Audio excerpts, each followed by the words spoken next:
Le Tour de France qui aura cette année une édition féminine. Pour la première fois, la grande boucle passera entre Reims et Épernay. Ce sera le 26 juillet prochain.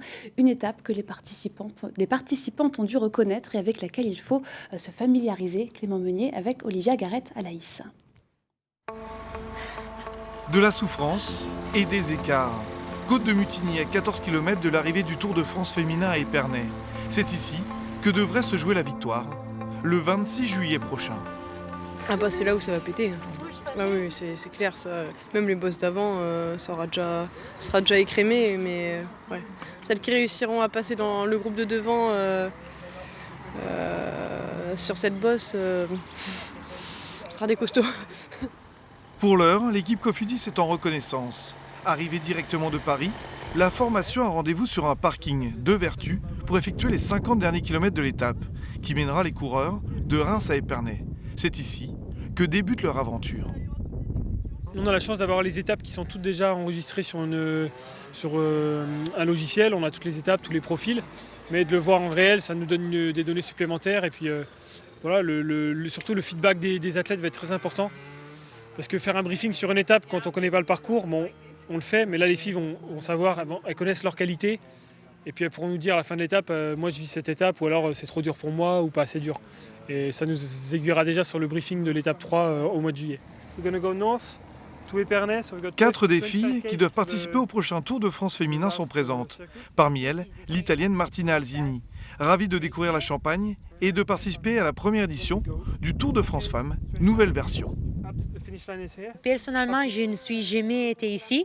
Donc c'est une autre raison qui me donne motivation pour faire bien parce que c'est une route historique de cyclisme masculin et dans cette année, j'espère aussi pour les prochaines années pour le cyclisme féminin. C'est symbolique pour les Françaises, mais pour toutes les coureurs du monde entier. Non, c'est top. C'est l'une des plus grosses courses au monde chez les garçons, donc chez les filles, ça va l'être aussi. Donc ouais, c'est une grande avancée. Cédrine Kerbaol est l'une des autres membres de l'équipe. La jeune Bretonne, deuxième du Tour de Bretagne, découvre cette étape champenoise, avec l'Italienne Alzini donc, mais également en compagnie de la grimpeuse allemande Clara Koppenburg et de l'expérimentée Rachel Neylan. Une reconnaissance qui permet surtout de découvrir le profil de chaque étape. Au fil des kilomètres, ça discute, ça pédale, mais surtout les filles mémorisent les moments clés du parcours. Je prends des notes le soir. À chaque fois, quand il y a des reconnaissances comme ça, j'ai un carnet où des fois je dessine le circuit, ou j'écris mes sensations dessus, quoi. Au final, cette étape sera jalonnée de nombreuses côtes, avec une arrivée dans la montée d'Épernay, la même montée qui avait vu Julien Alaphilippe l'emporter et prendre le maillot jaune en 2019. Mais cette fois, c'est aux filles d'écrire leur histoire. Je me suis bien amusée. C'est fantastique. Je n'ai jamais pensé pour une chose comme ça. Tu sais, les paysages sont pittoresques, oui. Et pour moi, c'est un stage hyper dur. Mais j'adore un stage comme ça. C'est un stage historique pour les femmes. Et le soir, dans la même configuration d'une étape de Tour, l'heure est au débrief avec l'équipe technique. Comme ça. Encore comme ça? Encore. Claude est l'une des seules mécaniciennes du plateau, un symbole pour ce tour féminin. Je suis une femme mécano qui va vivre le premier tour féminin. C'est important. C'est important et c'est historique.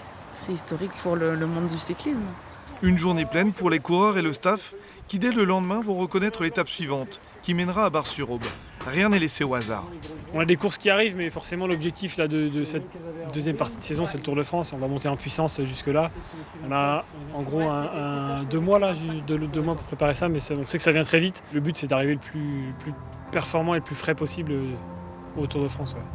Vous l'avez vu, le Tour de France féminin, c'est déjà demain. Rendez-vous dans quelques semaines, le 24 juillet prochain, pour le grand départ.